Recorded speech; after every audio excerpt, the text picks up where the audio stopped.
Good morning students. कक्षा 10वीं में टॉपिक है जॉर्ज पंचम की नाव। यह टॉपिक श्री कमलेश्वर जी द्वारा लिखा गया है। पेज नंबर 10, 11 और 12 के अंदर अभी तक आपने पढ़ा है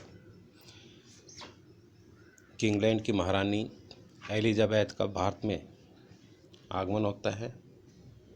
उनकी आदर भाव के लिए, सम्मान के लिए दिल्ली में जॉर्ज पंचम की मूर्ति की नाक के लिए तरह तरह के प्रपंच किए जाते हैं। जॉर्ज पंचम दिल्ली के अंदर 5वां शासक था और बात उस समय की थी जब हमारा भारत गुलाम था, तब उसने दिल्ली पर शासन किया था। लेकिन भारत के आज़ाद होने के उपरांत भी हम अंग्रेज़ों के आज भी अधीन हैं। जो इंडिया गेट के चौराहे पर उनकी मूर्ति की नाक किसी सज्जन द्वारा तोड़ दी गई थी, उसे दोबारा से लगाने के लिए दिल्ली सरकार ने लाखों करोड़ों रुपए खर्च कर दिए, सिर्फ दिखावट करने के लिए। अब इससे आगे आप देखते हैं कि जो हुक्काम लोग थे उनके चेहरे पर उदासी के बादल छा गए थे, क्योंकि मूर्तिकार ने बताया कि उस किस्म का पत्थर नहीं मिला था और जो फाइलें थी वह भी कुछ तैयार नहीं थी, या था सब कुछ, फाइल भी गायब हो चुकी थी। तो उसी दौरान एक ख़ास कमेटी दोबारा बुलाई गई, बनाई गई और उनके सामने यह जिम्मा दिया गया कि जैसे भी हो यह काम बिल्कुल अच्छे तरीके से होना चाहिए और इस नाक का जो दारोमदार है, जिम्मेवारी जो है वह आप पर है, किसी एक व्यक्ति पर इस पर जिम्मेवारी थोप दी गई थी। आखिरकार मूर्तिकार को फिर बुलाया गया वहाँ पर और उसके सामने जो मीटिंग रखी गई थी वो मसला पेश किया गया। तो मूर्तिकार बोला कि पत्थर की किस्म का पता तो नहीं चला, लेकिन आप परेशान मत हो कि वह जो पत्थर था जिससे मूर्ति बनाई गई थी वह कहाँ से आया था, इसके बारे में आपको ज़्यादा परेशान होने की आवश्यकता नहीं है। मैं हिंदुस्तान के हर पहाड़ पर जाऊंगा और वैसा ही पत्थर खोज कर लाऊंगा जैसा कि मूर्ति से मिलता जुलता है। कमेटी के सदस्यों की जान में जान आ गई। सभापति ने भी चलते चलते बड़े गर्व से कहा कि ऐसी क्या चीज़ है जो हिंदुस्तान में नहीं मिलती। हर चीज़ इस देश के गर्भ में छिपी हुई है, सिर्फ आवश्यकता है तो उसे खोजने की है। खोज करने के लिए मेहनत करनी होगी और इस मेहनत का हमें अवश्य ही अच्छा परिणाम मिलेगा, अच्छा फल मिलेगा। आने वाला जो ज़माना है वो काफ़ी खुशहाल होगा। इस प्रकार से एक छोटा सा भाषण दूसरे दिन अखबारों के अंदर भी छप गया था। तो मूर्तिकार हिंदुस्तान के पहाड़ी प्रदेशों में पत्थरों की खानों में दौरे पर निकल पड़ा उस किस्म का पत्थर ढूंढने के लिए। लेकिन कुछ दिनों के बाद वह मुंह लटकाकर हताश निराश होकर वापस लौटा। उसके चेहरे पर लानत बरस रही थी, उदास चेहरा था। उसने सिर लटकाकर वहाँ पर खबर दी कि हिंदुस्तान का मैं चप्पा चप्पा खोज डाला है, पर इस किस्म का पत्थर मुझे कहीं नहीं मिला। शायद यह जो पत्थर है यह विदेशी है। अब जो सभापति थे वो गुस्से में आ गए, तैश में आ गए और कहने लगे कि लानत है आपके अकल पर, हम विदेश की सारी चीज़ें तो अपना चुके हैं। दिल दिमाग, तौर तरीके, रहन सहन, जब हिंदुस्तान में बाल डांस तक मिल जाता है तो पत्थर क्यों नहीं मिल सकता। अर्थात तुम्हारी अक्लबंदी काम नहीं कर रही है। तो मूर्तिकार बेचारा लाचार था, चुपचाप खड़ा रहा। सहसा उसकी आंखों में एक नई चमक आ गई। तो उसने कहा कि एक बात मैं अभी कहना चाहूँगा, लेकिन इस शर्त पर कि जो मैं कहना चाहूँगा वह बात अखबार वालों तक बिल्कुल नहीं पहुँचनी चाहिए, क्योंकि यदि ये बात मीडिया के पास पहुँच गई, अखबार में छप गई, तो शायद हमारी भी नाक कट जाएगी। अब सभापति की भी आंखों में कुछ पल के लिए चमक आ गई थी। उसने चपरासी को हुक्म दिया और कमरे के सारे दरवाजे बिल्कुल बंद कर दिए गए। मूर्तिकार ने कहा कि देश में अपने नेताओं की मूर्तियां जहां भी है, अगर आप इजाज़त दें और अच्छा समझे, ठीक समझे, तो मेरा मतलब है कि जिसकी नाक भी इस लाट पर ठीक बैठेगी, लाट का तो मूर्ति पर ठीक बैठेगी, मैं वहां से उतार लाऊंगा। अर्थात हमारे देश के कोने कोने में देशभक्तों की, नेताओं की जो मूर्तियां हैं, वहां से उनकी नाक को हटाकर और इस मूर्ति पर फिट कर दिया जाएगा। तो सब ने एक दूसरे की तरफ देखा। सबकी आंखों में एक क्षण के लिए बदहवासी के बाद खुशी की लहर दौड़ने लगी। लेकिन सभापति ने धीरे से कहा कि यह काम बहुत ही होशियारी का है, बहुत ही होशियारी से करना पड़ेगा। तब मूर्तिकार फिर उस दौरे पर निकल पड़ा। वह जॉर्ज पंचम की खोई हुई नाक का नाप लेकर वहाँ से चला, दिल्ली से चला, बम्बई में पहुँचा।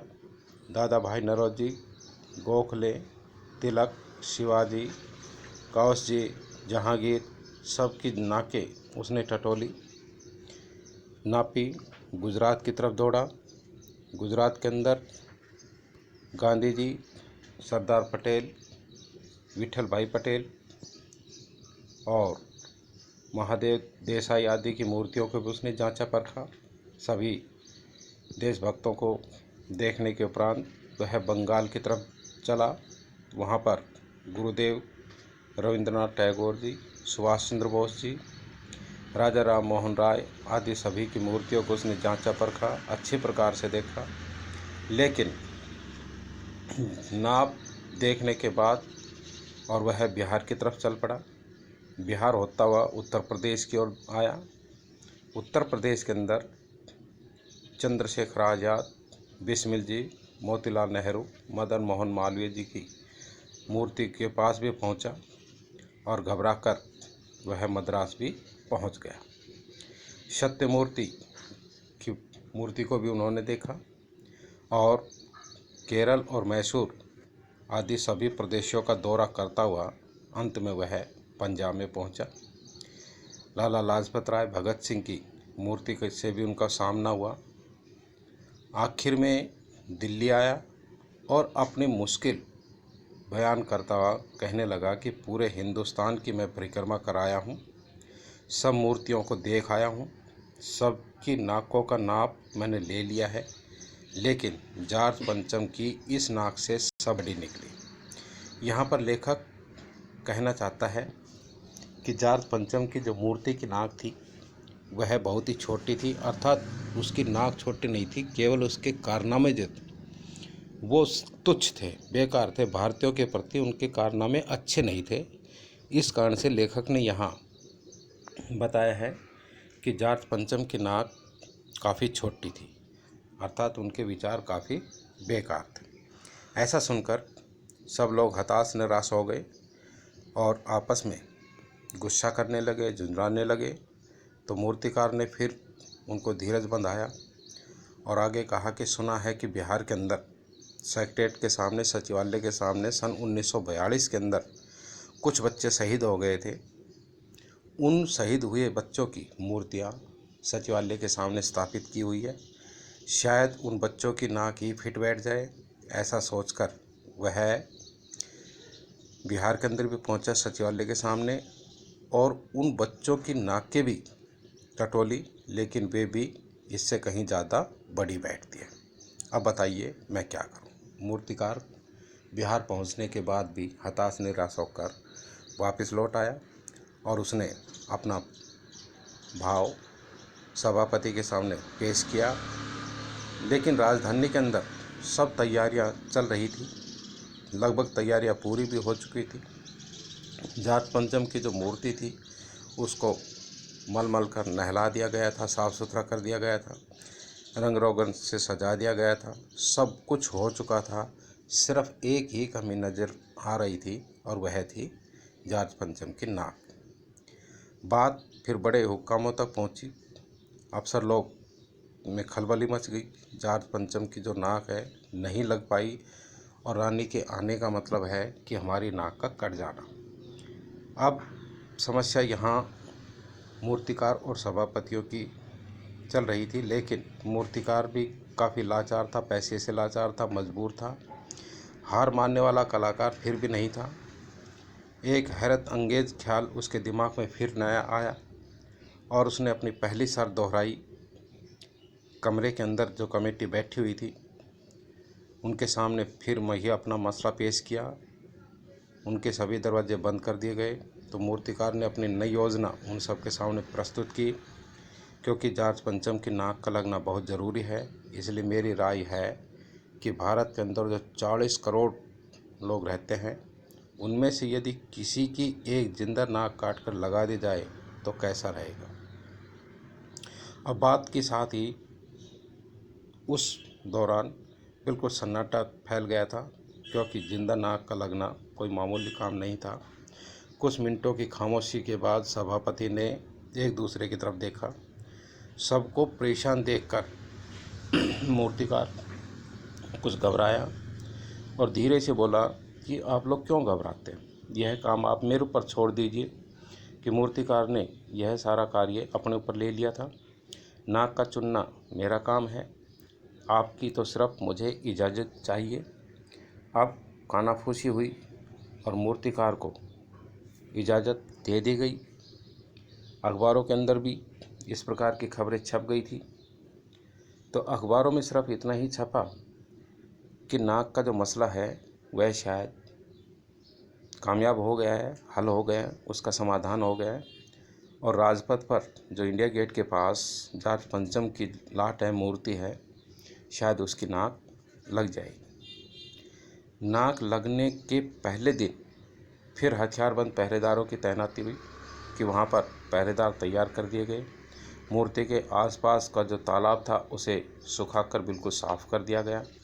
वहाँ की रवाब होता है कीचड़ आदि, वो सब हटा दी गई, निकाल दी गई और ताज़ा पानी उसमें डाल दिया गया, ताकि जो जिंदा नाक लगाई जानी थी वह सूखने नहीं पाए, इसलिए फव्वारे चला दिए गए थे। इस बात की खबर जब किसी भी जनता को नहीं थी। यहाँ सब तैयारियाँ अंदर ही अंदर चल रही थी। अब रानी जो एलिजाबेथ है उसके आने का दिन भी काफ़ी नज़दीक आता जा रहा था। तो मूर्तिकार खुद अपने बताए हुए फैसले से ही काफ़ी परेशान था। जिंदा नाक के लिए उसने तरह तरह की कोशिश की और एक ख़ास दिन हर हालत में नाक लग जानी चाहिए, इस कारण से उसने अपने साथियों से भी मदद मांगी और वह दिन आ भी गया। अर्थात जॉर्ज पंचम की नाक लग गई निश्चित दिन। सब अखबारों में खबरें छपी कि जॉर्ज पंचम की जिंदा नाक लगाई गई है, यानी ऐसी नाक जो बिल्कुल पत्थर की नहीं लगती। लेकिन उस दिन अखबारों में एक बात विशेष थी, गौर करने वाली थी, कि देश के अंदर कहीं भी किसी भी कार्यक्रम का उद्घाटन नहीं हुआ, किसी ने कोई फीता नहीं काटा, कोई सार्वजनिक सभा भी नहीं हुई, किसी भी व्यक्ति का अभिनंदन नहीं हुआ, कोई मानपत्र भेंट आदि करने की नौबत भी नहीं आई, किसी हवाई अड्डे या स्टेशन पर स्वागत समारोह भी नहीं हुआ, किसी का कोई भी ताज़ा चित्र आदि अखबार में नहीं छपा था। सब अखबार बिल्कुल खाली थे। पता नहीं ऐसा क्यों चल रहा था। नाक तो सिर्फ एक चाहिए थी और वह भी बुद्ध के लिए, अर्थात जॉर्ज पंचम की मूर्ति के लिए सिर्फ एक ही नाक चाहिए थी और उसके लिए सारे अखबार बिल्कुल शांत क्यों थे। लेखक ऐसा कहना चाहता है। प्रस्तुत पाठ में लेखक ने बताया है कि आज हम स्वतंत्र होते हुए भी गुलामी की पीड़ा को सहन कर रहे हैं। अर्थात जॉर्ज पंचम के जो कारनामे थे उनके कारनामे अच्छे नहीं थे, फिर भी उनकी मूर्ति के लिए लाखों करोड़ों रुपए सरकार ने खर्च कर दिए, केवल एक दिखावा करने के लिए। आशा है पाठ आप अच्छी प्रकार से समझ गए होंगे। धन्यवाद। आपका दिन शुभ हो।